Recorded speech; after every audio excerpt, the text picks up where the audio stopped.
નમસ્તે. આજે આપણે ધોરણ 8નું પહેલું પ્રકરણ સમય સંખ્યાઓ શીખીશું. સમય સંખ્યાઓ શીખતા પહેલા આપણને પ્રાકૃતિક સંખ્યાઓનો ખ્યાલ હોવો જોઈએ. પ્રાકૃતિક સંખ્યાઓ જે 1 થી શરૂ થાય. પ્રાકૃતિક સંખ્યાને નેચરલ નંબર કહેવાય. તો એનો સિમ્બોલ છે n, એની સંજ્ઞા છે કેપિટલ N. જે 1 થી શરૂ થઈને 1 2 3 4 5 અનંત સુધીની વિસ્તરેલી છે. પ્રાકૃતિક સંખ્યાઓ પછી જો હું પ્રાકૃતિક સંખ્યાની અંદર શૂન્યને આપણે એમાં ઉમેરીએ તો એ બનશે પૂર્ણ સંખ્યા. પૂર્ણ સંખ્યાને હોલ નંબર્સ કહેવાય. તો એની સંજ્ઞા છે કેપિટલ W, જે 0 થી શરૂ થઈને અનંત સુધી આવેલી છે. 0 0 1 2 3 4 અનંત સુધી. ત્યાર પછી છે પૂર્ણાંક સંખ્યાઓ.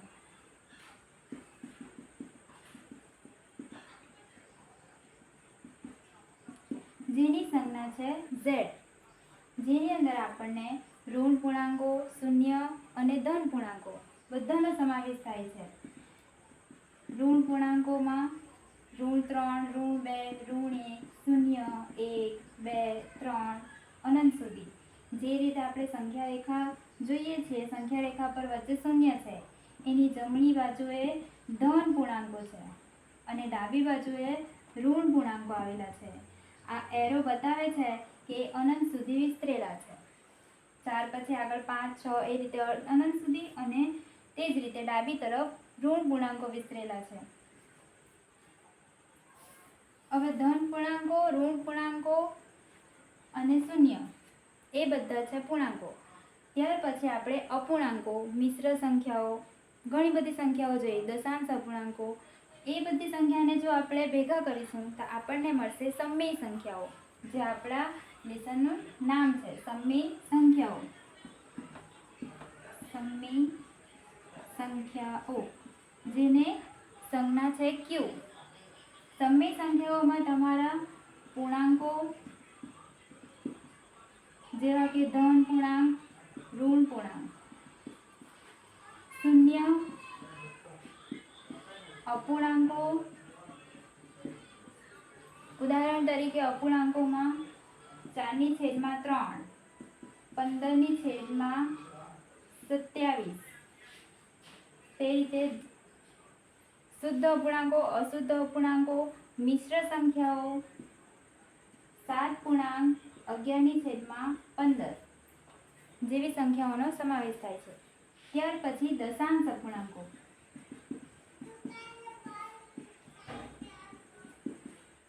જેવા કે 0.8, 10.17 જેવા દશાંશ, શતાંશ, સહસ્ત્રાંશ વગેરે વગેરે દશાંશ અપૂર્ણાંકો પણ આવેલા છે. આ બધી સંખ્યાઓ ભેગી મળે એટલે આપણને મળશે સમય સંખ્યાઓ, જેને Q વડે દર્શાવવામાં આવે છે. બધી પ્રાકૃતિક સંખ્યાઓ પૂર્ણ સંખ્યામાં આવેલી છે. બધી પૂર્ણાંક સંખ્યાઓ એ સમય સંખ્યાઓમાં આવેલી છે. ચાલો, સ્વાધ્યાય 1.1 કોષ્ટક આપ્યું છે સંવૃત્તાના નિયમ માટે, જેમાં સરવાળા, બાદબાકી, ગુણાકાર અને ભાગાકાર વિવિધ ક્રિયાઓ દ્વારા પ્રાકૃતિક સંખ્યાઓ સંવૃત છે, પૂર્ણ સંખ્યાઓ સંવૃત છે કે પ્રાકૃતિક કે સમય સંખ્યાઓ સંવૃત છે કે નથી એ આપણે જોઈશું. સંવૃત્તાના નિયમ માટે પહેલું આપણે જોઈશું પ્રાકૃતિક સંખ્યાઓ અને સરવાળાની ક્રિયા માટે. પ્રાકૃતિક સંખ્યાઓ કોઈ પણ બે પ્રાકૃતિક સંખ્યાઓ આપણે ધરીશું. પ્રાકૃતિક સંખ્યાઓ શરૂ થાય છે 1 થી. 1, 2, 3 અનંત સુધી. બે પ્રાકૃતિક સંખ્યાઓ હું લઈશ 9 અને 16. 9 પ્રાકૃતિક સંખ્યા છે, 16 પણ પ્રાકૃતિક સંખ્યા છે. બંનેનો સરવાળો 25 એ પણ પ્રાકૃતિક સંખ્યાઓ છે. તો બે પ્રાકૃતિક સંખ્યાનો સરવાળોનો જવાબ જો આપણને પ્રાકૃતિક સંખ્યા મળે છે, એનો મતલબ કે સરવાળાની ક્રિયા માટે પ્રાકૃતિક સંખ્યાઓ સંવૃત છે. તો અહીં આપણે ફર્સ્ટ બોક્સમાં લખીશું હા, કારણ કે પ્રાકૃતિક સંખ્યાઓ સરવાળાની ક્રિયા માટે સંવૃત છે. હવે આપણે જોઈશું બાદબાકી માટે. તો બાદબાકી માટે શું પ્રાકૃતિક સંખ્યાઓ સમૃદ્ધ છે? 2 નંબર લઈશું આપણે પ્રાકૃતિક સંખ્યાઓમાંથી 20 અને 5. 20 અને 5ની બાદબાકી કરતા આપણને મળે છે 15. 20 પ્રાકૃતિક સંખ્યા છે, 5 પણ પ્રાકૃતિક સંખ્યા છે, 15 પણ પ્રાકૃતિક સંખ્યા છે. પણ જો હું બાદબાકીમાં જરાક બદલીને લખીશ, 20માંથી 5ને બાદ કરવા કરતાં હું 5માંથી જો 20ને બાદ કરીશ તો મને જવાબ મળશે -15. 5 પ્રાકૃતિક સંખ્યા, 20 પણ પ્રાકૃતિક સંખ્યા, પણ 5માંથી જો મેં 20ની બાદબાકી કરી તો મળી -15.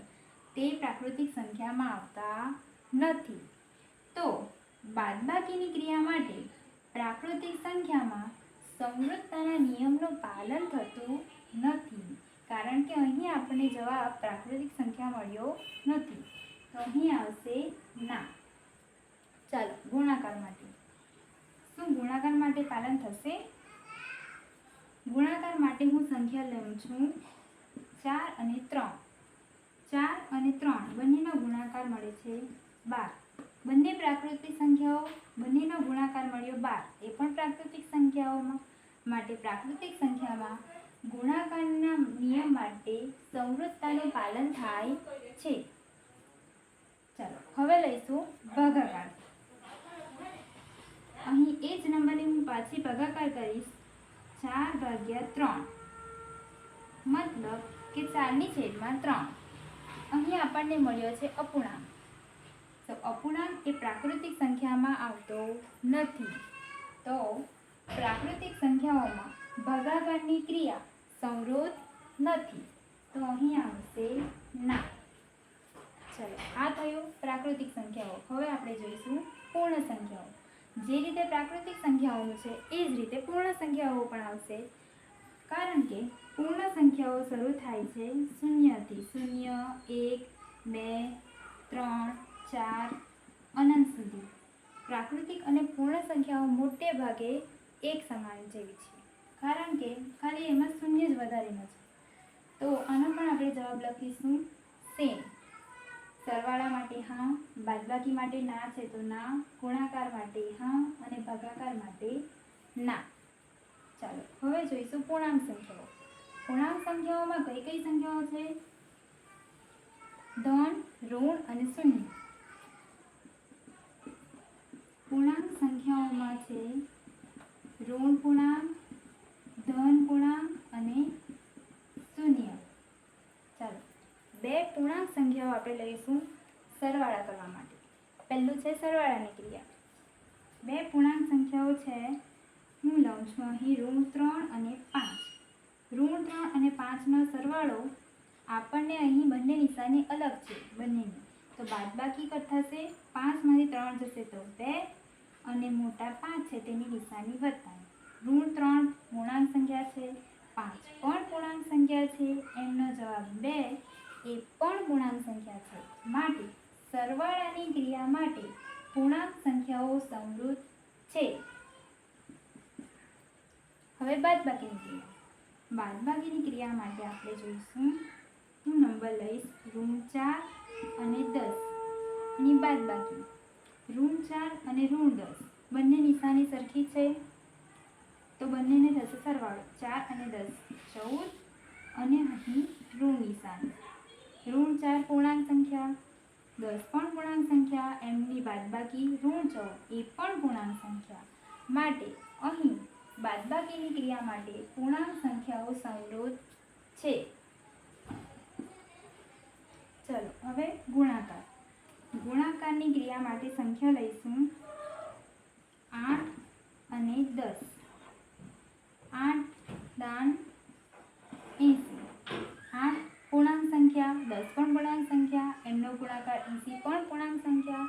તો અહીં પૂર્ણાંક સંખ્યાઓ માટે પાલન થાય છે. પૂર્ણાંક સંખ્યાઓમાં ગુણાકારની ક્રિયા માટે સમૃદ્ધતાના નિયમનું પાલન થાય છે. હા. ચાલો હવે છે ભાગાકાર. ભાગાકારમાં આપણે લઈશું 9/4. 9/4. અહીં આપણને જવાબ મળ્યો અપૂર્ણાંક.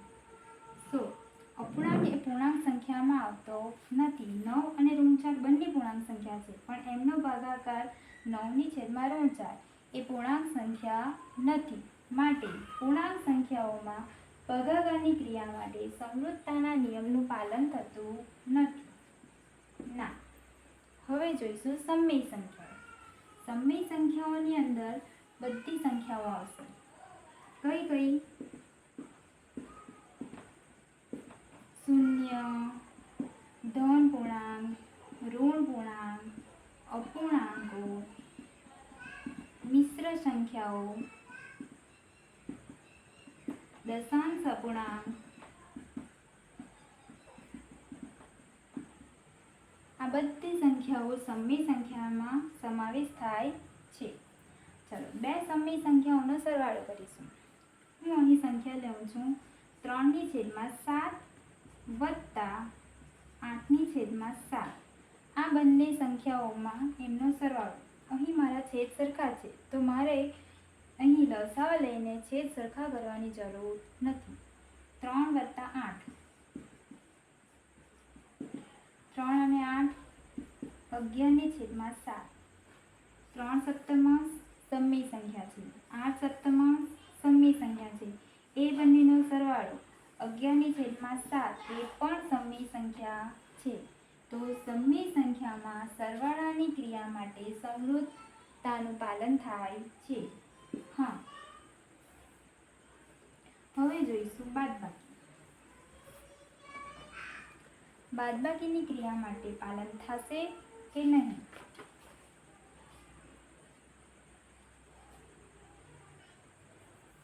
બે અપૂર્ણાંકો લઈશું. √17/10 ઓછા √10/10. ઓકે, બંનેમાં નીચે છેદ સરખા છે. બ્રેકેટ ઓપન કરીશ તો 17/10 ઓછા વત્તા 10/10. બંનેના છેદ સરખા છે, તો √17 વત્તા 10 આખાના/10. બંનેની નિશાની અલગ છે, તો બાદબાકી. 17માંથી 10 જશે તો 7. 17 અહીં મોટા છે, તો 17ની જે નિશાની છે એને આપણે આપીશું /10. 17/10 સમય સંખ્યા છે, √10/10 સમય સંખ્યા છે. એની બાદબાકી √7/10 મળી, તે પણ સમય સંખ્યા છે. તો સમય સંખ્યામાં બાદબાકીની ક્રિયા સમૃદ્ધ છે. એ જ રીતે હવે જોઈશું ગુણાકાર. ગુણાકારની ક્રિયા માટે હું સંખ્યા લઈશ 18/72 ગુણ્યા 25/75. અહીં આપણે ભાગ ઉડાડીશું. 25 તારી 75, 25 અંશ અને છેદમાં સરખા છે, તો હું કટ કરી દઈશ. 72ના અવયવ પડશે 18 × 6 = 72. 18 કટ, અંશમાં કંઈ નથી તો 1, છેદમાં 4 અને 3 છે. 1/છેદમાં મળે છે 12. 18/72 જે આપણી સમય સંખ્યા છે, 25/75 આપણી સમય સંખ્યા છે. એ બંનેનો ગુણાકાર જેનો જવાબ મળ્યો છે 1/12 એ પણ સમય સંખ્યા છે. તો સમય સંખ્યા માટે ગુણાકારની ક્રિયા સમૃદ્ધ છે. હા. હવે જોઈશું ભાગાકાર.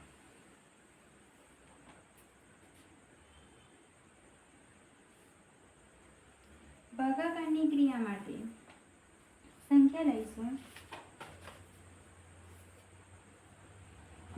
√4/9 ભાગ્યા 12/15. અહીં આપણે જોઈશું √4/9 ભાગ્યાને હું કન્વર્ટ કરીશ ગુણ્યામાં, તો મને એની પાછળની જે સંખ્યા છે એનું વ્યસ્ત પ્રમાણ લખવા પડે. તો 12/15 છે, એનું વ્યસ્ત પ્રમાણ 15/12. અહીં 12ના અવયવ પડશે 4 તરી 12, 4 4 કટ. 15ના અવયવ પડશે 5 તરી 15, 3 3 કટ. ઉપર વેચે છે માઇનસ અને 5, √5/9. √4/9 સમય સંખ્યા, 12/15 સમય સંખ્યા. એ એ બંનેનો ભાગાકાર હું 5/9 સમય સંખ્યા. આમાં આપણે જોયું કે સમય સંખ્યા ભાગાકારની ક્રિયા માટે સંવૃત છે, પરંતુ જ્યારે છેદમાં શૂન્ય આવશે ત્યારે આ શક્ય નથી. ચાલો હું બતાવું.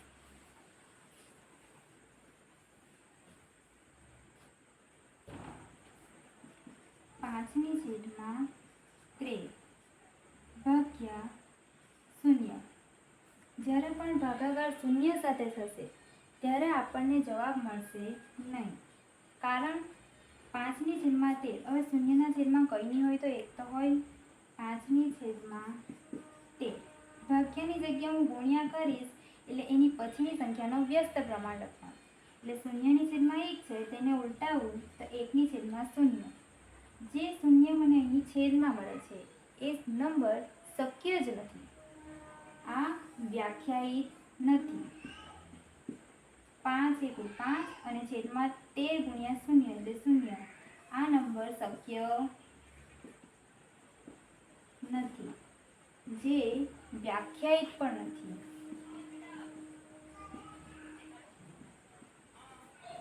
માટે શૂન્ય સિવાયની બધી સંખ્યાઓમાં ભાગાકારનું સમય સંખ્યાઓમાં સંવૃત છે, પરંતુ જ્યારે પણ શૂન્ય આવશે ત્યારે એ સંવૃત નથી. માટે અહીં આપણે લખીશું